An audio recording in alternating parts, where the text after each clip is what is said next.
Hello everyone, how to install label paper. Take out the printer, positioners, and data cable. Press the button to lift the printer cover.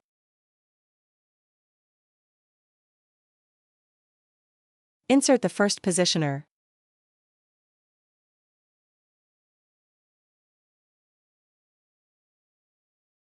Inside the printer compartment, there are scale lines. Adjust based on the actual size.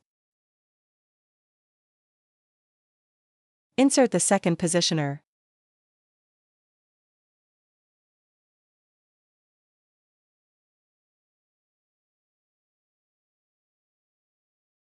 Ensure the printing side of the label paper faces up.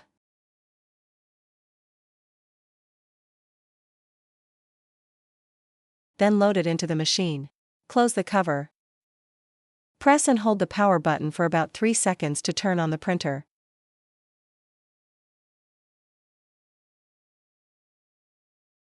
Press and hold the feed button for about 2 seconds to automatically align the label to the tear-off position.